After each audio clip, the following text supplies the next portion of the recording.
শিক্ষার্থী বন্ধুরা, Gurukul online learning নেটওয়ার্কে তোমাদের স্বাগতম। তোমাদের সাথে আছি আমি রেজওয়ান খায়ের ফাহিম। আমরা কথা বলছিলাম ল অফ কন্ট্রাক্ট বা চুক্তি আইনের একটি গুরুত্বপূর্ণ বিষয় বেলমেন্ট নিয়ে। চলো সেটি শেষ করা যাক। আমরা জেনেছি বেলমেন্টে একজন থাকেন বেইলর, অর্থাৎ যিনি একটি পণ্য দিচ্ছেন এটি নির্দিষ্ট উদ্দেশ্যে এবং করার পর তিনি ফেরত নেবেন, আর যাকে দেয়া হচ্ছে তিনি হচ্ছেন বেইলি।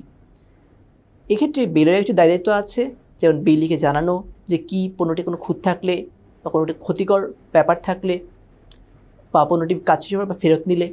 আবার যাকে দেয়া হচ্ছে বেইলি তারও দায়িত্ব হচ্ছে পণ্যটি পাওয়ার পর যত্ন করে রাখা, যে উদ্দেশ্যে দেওয়া হচ্ছে সেই উদ্দেশ্যে ব্যবহার করা, সময় মতো ফেরত দেওয়া। এগুলো কোনোটি ভঙ্গ হলে তারা একে অন্যকে ক্ষতিপূরণ দিতে বাধ্য থাকবেন। কিন্তু এমনও হতে পারে যে পণ্যটি থার্ড পার্টি বেইলার বা বেইলি বাদে অন্য কোনো পার্টির কাজের দ্বারা ক্ষতিগ্রস্ত হলো। সেক্ষেত্রে কী হবে? রাইটস এগেনস্ট রং ডুয়ার্স। এই ধরনের থার্ড পার্টির বিরুদ্ধে তাদের কী রাইট পাবেন তারা?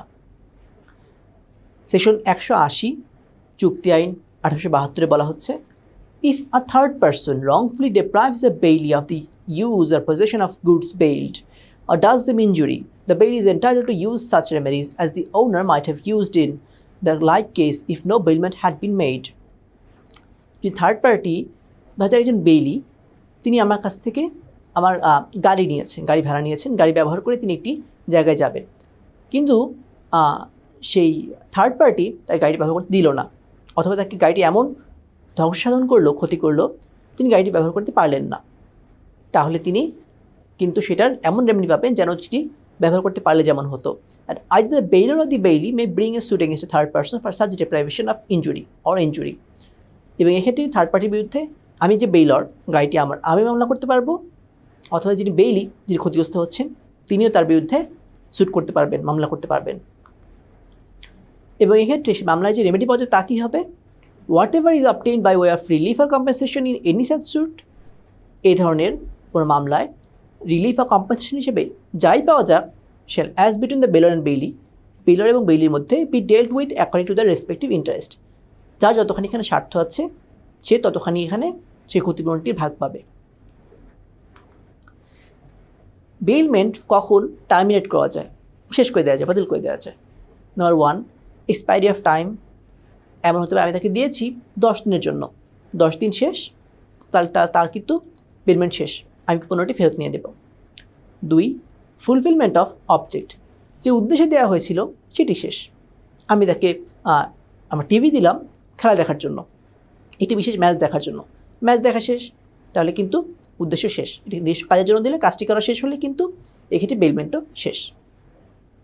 3, অপশন অফ দি বেইলর। বেইলরের ইচ্ছা মতো, বেইলর ইচ্ছা করলে সেটি টার্মিনেট করে দিতে পারবে। কখন?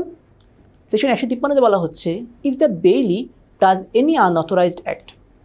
অর্থাৎ আমি বেইলর, আমি তখন ইচ্ছা করলে বেইলমেন্ট বাতিল করে দিতে পারবো যদি আমি বেইলরকে পণ্যটি যে কাজের জন্য দিয়েছি সেটি বাদে সে অন্য কোনো কাজে সেটিকে ব্যবহার করে। আমি তাকে গাড়ি দিয়েছি ঢাকা থেকে চট্টগ্রাম যাওয়ার জন্য, সে গাড়ি নিয়ে রাজশাহী চলে গেল, আমি যদি জানতে পারি আমি সঙ্গে সঙ্গে বেইলমেন্টটি বাতিল করে দিতে পারি। আমি তাকে এটি আমার বস্তু দিয়েছি এক কাজে ব্যবহার করার জন্য, সে অন্য কাজে ব্যবহার করছে, জানতে পারা মাত্র আমি ইচ্ছা করলে কিন্তু এটি বাতিল করে দিতে পারি। সেকশন 159 বলা হচ্ছে, দ্বিতীয়ত গ্র্যাটুইশাস বেইলমেন্ট। আবার এমন যদি হয় যে আমি তাকে যে বেইলমেন্টটি করেছি, পণ্যটি দিয়েছি বা এটি কাজের জন্য দিয়েছি, সেটি কোনো টাকা নেওয়া হচ্ছে না, এটা কোনো টাকার প্রতিদান ছাড়া ফ্রি করা হচ্ছে, গ্র্যাটুইশাস। এক্ষেত্রে কিন্তু ইচ্ছা করলে আমার সুযোগ আছে, আমি যে কোনো মুহূর্তে বাতিল করে দিতে পারবো। 4, বাই অপারেশন অফ ল। আইনে যদি বলা থাকে, যেমন সেকশন 162 বলা হচ্ছে, gratuitous bailment terminate by the death of the bailor or bailee. যেখানে ফ্রিতে এরকম বেইলমেন্ট দেওয়া হচ্ছে, সেখানে যদি বেইলর বা বেইলি যে কোনো একজন মারা যান, সঙ্গে সঙ্গে বেইলমেন্টটি টার্মিনেট হয়ে যাবে। এখন আমরা একটি গুরুত্বপূর্ণ বিষয় জানবো, সেটি হচ্ছে এজেন্সি। এজেন্সি কি? আমরা নর্মালি এজেন্সি শব্দ বলতে যা বুঝি সংস্থা, সেটি নয়। এখানে এজেন্সি বলতে প্রতিনিধি, অর্থাৎ এজেন্ট মানে হচ্ছে প্রতিনিধি। একজন যাকে বলা হচ্ছে প্রিন্সিপাল, অর্থাৎ আমি ধরা যাক আমি বিদেশে থাকি, আমি বাংলাদেশে একটি ব্যবসা পরিচালনা করতে চাই, আমার একটি কোম্পানি আছে, কিন্তু আমি কিন্তু বাংলাদেশে গিয়ে সবসময় সেটি কাজ পরিচালনা করতে পারবো না। সেটির আইনি দিকটাই হোক ব্যবসায়িক দিকটাই হোক, আমি কী করলাম, আমি আমার একজন আত্মীয়কে বা অন্য যে কাউকে, বন্ধুকে বা অপরিচিত একজনকে আমি নিয়োগ করলাম যে আমার পক্ষ থেকে দেশে আমার ব্যবসাটি চালাবে। সে হবে তাহলে কি, দেশে আমার প্রতিনিধি, আমার পক্ষ থেকে সে সই করবে, আমার পক্ষ থেকে সব কিছু দেখভাল করবে, সে আমার এজেন্ট। আমি হচ্ছি প্রিন্সিপাল। এটি হচ্ছে agency. Appointment authority of agency, 182 বলা হচ্ছে an agent is a person employed to do any act for another or two represent another in dealings with third persons. Agent হচ্ছে এমন একজন ব্যক্তি যাকে এমপ্লয়েড করা হয়েছে আমার হয়ে কিছু কাজ করার জন্য অথবা আমার প্রতিনিধিত্ব করার জন্য থার্ড পার্টিদের সাথে ডিল করার সময়। The person for whom such act is done or who is so represented is called the principal. আমার জন্য যে কাজটা করা হচ্ছে বা আমার প্রতিনিধিত্ব করছে, আমি তাহলে কে, আমি প্রিন্সিপাল। বলা হচ্ছে কে প্রিন্সিপাল হতে পারবে, কে এজেন্ট এমপ্লয় করতে পারবে। Any person who is at the age of majority according to law which is subject and who is a sound mind may employ an agent. আমি প্রিন্সিপাল, আমি যদি এজ অফ মেজরিটি অর্জন করি, আমার যদি 18 বছর বয়স হয়ে থাকে এবং আমি যদি সুস্থ মস্তিষ্কের সাউন্ড মাইন্ড হয়ে থাকি, আমি তাহলে আমার পক্ষ থেকে একজন এজেন্ট নিয়োগ করতে পারবো। আর who may be an agent, কে এজেন্ট হতে পারবে, as between the principal and third persons any person may become an agent, যে কেউ হতে পারবে। But no person who is not the age of majority and of sound mind can become an agent. তবে তাকেও কিন্তু 18 বছর হতে হবে এবং সুস্থ মস্তিষ্কেও সাউন্ড মাইন্ড হতে হবে। So as to be responsible to his principal according to the provisions in the belief herein contained, যাতে করে সে আমাদের মধ্যে কাজটি করতে পারে এবং আমার প্রতি সে জবাবদিহি করতে পারে। Consideration is not necessary, no consideration necessary to create an agency. এমন হতে পারে আমি তাকে কোনো টাকা দিচ্ছি না, সেখানেও কিন্তু কোনো কনসিডারেশন নেই, কিন্তু সেখানেও কিন্তু এজেন্সি সম্পর্কটি valid. The authority of an agent may be expressed or implied. এজেন্টের যে ক্ষমতা, অর্থাৎ আমি যে এজেন্টকে এই ক্ষমতা দিচ্ছি সে আমার পক্ষ থেকে এই কাজ করতে পারবে বা সে যদি এই জিনিস বলে তার মানে সেটি আমারই বলা, আমার পক্ষ থেকে সে বলছে, এই অথরিটি তাকে দেওয়া, এটি এক্সপ্রেসলি দেওয়া হতে পারে বা ইমপ্লাইডও থাকতে পারে। এক্সপ্রেস এবং ইমপ্লাইড কেমন হতে পারে? An authority is said to be express when it is given by words spoken or written. আমি তাকে লিখিত দিলাম তুমি আমার পক্ষ থেকে এই কাজগুলো করতে পারবে, অর্থাৎ আমি মুখে বলে দিলাম তুমি আমার পক্ষ থেকে অমুক জায়গায় প্রতিনিধিত্ব করতে পারবে, অমুক মিটিংয়ে যেতে পারবে, অমুক জায়গায় সাইন করতে পারবে। এটি express authority. An authority is said to be implied when it is to be inferred from the circumstances of the case. আর ইমপ্লাইড কখন? যখন এটি যে চারপাশে অবস্থা, যে ঘটনাগুলো ঘটছে তার মধ্যে বুঝে নেওয়া যাবে বা সে বুঝে নেবে যে হ্যাঁ তাকে তাহলে এই ক্ষমতা দেওয়া হয়েছে। And the things spoken or written or the ordinary course of dealing may be accounted circumstances of the case. যেমন এ owns a shop in Mymensingh, living himself in Dhaka. এর ঢাকায় তার ময়মনসিংহের দোকান আছে। ভিজিটিং দ্য শপ অকেশনালি, মাঝে মাঝে ময়মনসিংহের দোকানে যায়। শপটা ম্যানেজ করে কে? B, and he is in the habit of ordering goods from C in the name of A for the purposes of the shop. B যেহেতু এর পক্ষ থেকে ময়মনসিংহের দোকানটি চালায়, সে প্রয়োজনে সি এর কাছ থেকে দোকানের জন্য পণ্য অর্ডার করে। কার নামে করে? এর নামে, যদি দোকান এর। And of paying of them out of A's fund with A's knowledge, এবং এর যে টাকা, এর যে ফান্ড সেখান থেকেই তাকে পে করে দেয় সিকে, এবং এ সেটা জানে। B has an implied authority from A to order goods from C in the name of A for the purpose of the shop.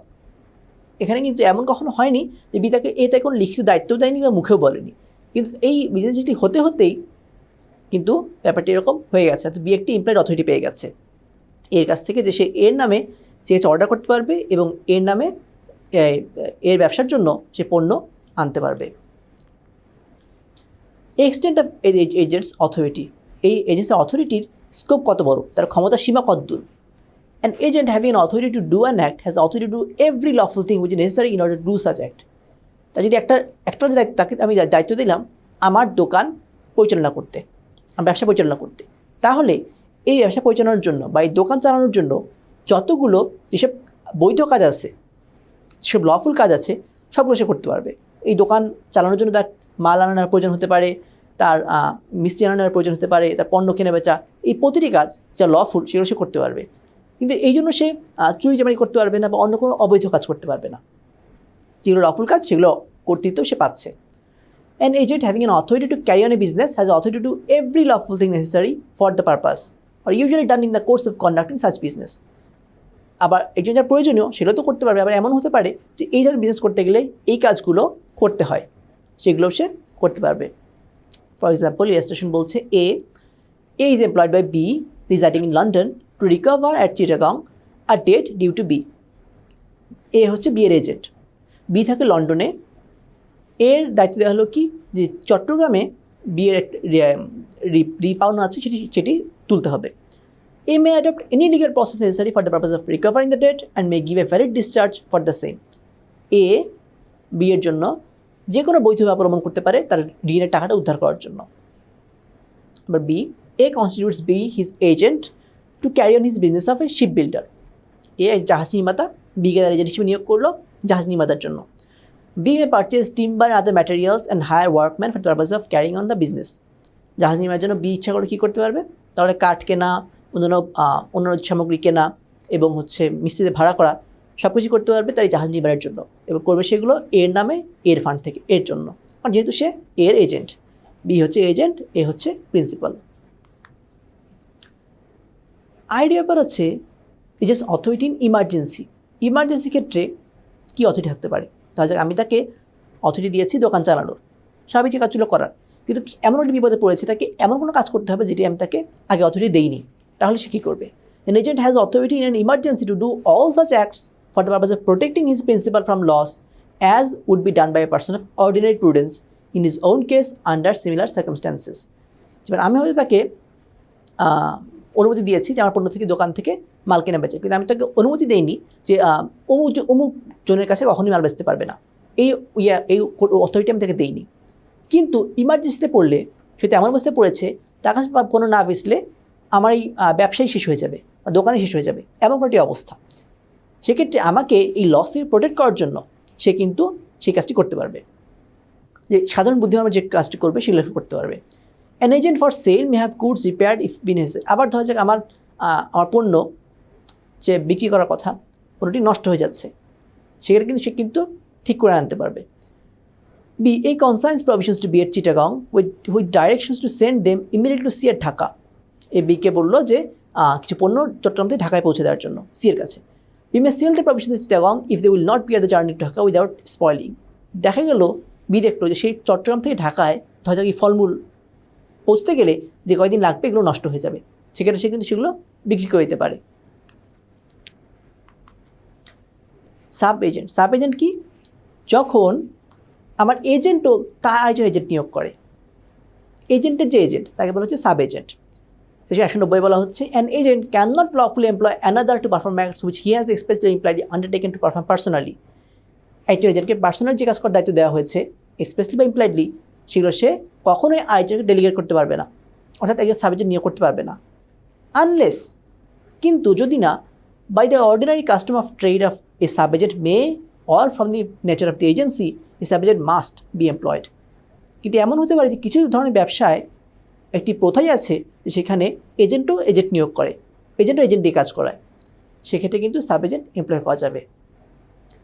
191 ধারায় সাব এজেন্টের সংজ্ঞা বলা হচ্ছে a sub agent is a person employed by and acting under the control of the original agent in the business of the agency. অর্থাৎ আমি principal, আমি যে এজেন্টকে নিয়োগ দিলাম সে হচ্ছে অরিজিনাল এজেন্ট, তার আন্ডার যে এজেন্ট সে হচ্ছে sub agent. Principal, original agent, sub agent.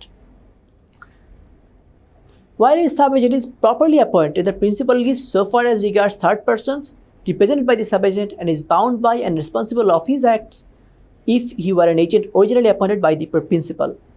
আমি প্রিন্সিপাল, আমি যে সাব এজেন্ট নিয়োগ করেছি সে আবার সাবজেক্ট নিয়োগ করে দিয়েছে। আমার যদি কোনো কাজ করে আমার আদেশ মোতাবেক, আদেশ অথরিটির মধ্যে, তার দায়িত্ব কিন্তু সম্পূর্ণ আমার। আবার যদি সঠিক উপায়ে প্রপারলি যদি একজন সাবজেক্ট নিয়োগ করা হয়, সেক্ষেত্রে সাবজেক্ট যে কাজ করবে তার যে অথরিটি দেওয়া হচ্ছে সেই অনুসারে সেই কাজের দায়িত্ব কিন্তু আমারই উপরে আসবে। আমার এজেন্ট করলে যেরকম দায়িত্ব আমার উপরে আসতো, অরিজিনাল এজেন্ট করলে সাবজেক্টের কাজ করার দায়িত্ব সব কিন্তু আমার প্রিন্সিপালের উপরেই বর্তাবে। The agent is responsible to the principal for the acts of the sub agent. আবার এই সাব এজেন্ট যদি উল্টাপাল্টা কিছু করে তার অথরিটির বাইরে, সেই জন্য কিন্তু এজেন্ট আমার কাছে লায়াবল থাকবে, যেহেতু এজেন্টই তাকে নিয়োগ দিয়েছে, অরিজিনাল এজেন্ট আমার কাছে লায়াবল থাকবে। Sub agent is responsible for his act to the agent but not to the principal except in case of fraud or wilful wrong. Sub agent কিন্তু তার কাজের জন্য এজেন্টের কাছে দায়ী, আমার কাছে সরাসরি দায়ী না, যদি না সে কোনো ফ্রড বা প্রতারণা করে থাকে বা ইচ্ছা করে কোনো রং করে থাকে। আমি কিন্তু অন্য সকল ব্যক্তির কাছে সাব এজেন্টের কোনো কাজের জন্য আমি কিন্তু দায় দায়িত্ব নিব। সাব এজেন্ট আবার তার কোনো ভুলের জন্য অন্য কোনো কাজের জন্য কিন্তু আমার কাছে দায়িত্ব জবাবদিহি করবে না, জবাবদিহি করবে এজেন্টের কাছে, এজেন্ট করবে আমার কাছে। But an agent without having authority to do so has appointed a person to act as sub-agent. Agent stands towards such person in the relation of a principal to an agent. For his act both to the principal and to third persons. আবার এমন যদি হয় আমার agent তাকে আমি এই ক্ষমতাই দিইনি সাব এজেন্ট নিয়োগ করা, বা সে তার বিধি বহির্ভূত হবে এটি সাব এজেন্ট নিয়োগ করলো, এক্ষেত্রে সাব এজেন্ট কিন্তু সাব এজেন্ট সব দায়িত্ব তার উপরেই বর্তাবে, এবং এজেন্ট তখন কোনো ভুলের জন্য আমার কাছে, আমি প্রিন্সিপাল আমার কাছে দায়িত্ব থাকবে, আবার থার্ড পার্সনের কাছেও দায়ী থাকবে। সব দায় দায়িত্ব রেসপন্সিবিলিটি তখন এই আমার অরিজিনাল এজেন্টের, যেহেতু সে আমার দায়িত্ব ছাড়া, আমার অনুমতি বা অথরিটি ছাড়া কিন্তু সে সাবজেক্ট নিয়োগ করেছে। যদি তা না হতো, ঠিকভাবে অ্যাপয়েন্ট করা হতো, তাহলে কিন্তু সাবজেক্টের সব দায়িত্ব প্রিন্সিপালের উপরে আসতো। যেহেতু তা করেনি, ফলে সাবজেক্টের দায়িত্ব এখন এজেন্টের উপরে। The principal is not represented by or responsible for the acts of the person so employed, nor is that person responsible to the principal. এক্ষেত্রে সাবজেক্ট আমার উপরেও জবাবদিহি করবে না, আবার আমিও সাবজেক্ট কাজের জন্য জবাবদিহি করবো না, কারণ যেহেতু তাকে আমার অথরিটি দ্বারা ঠিকমতো নিয়োগ করা হয়নি। সব দায়িত্ব তখন যে নিয়োগ করেছে অরিজিনাল এজেন্ট তার।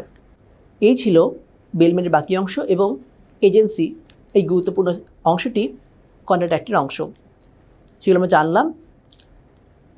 ভিডিওটি ভালো লেগে থাকলে লাইক, কমেন্ট, সাবস্ক্রাইব করতে ভুলবেন না। কোনো মন্তব্য থাকলে কমেন্ট বক্সে জানাবেন। আজকের ক্লাসটি এখানেই শেষ। ধন্যবাদ।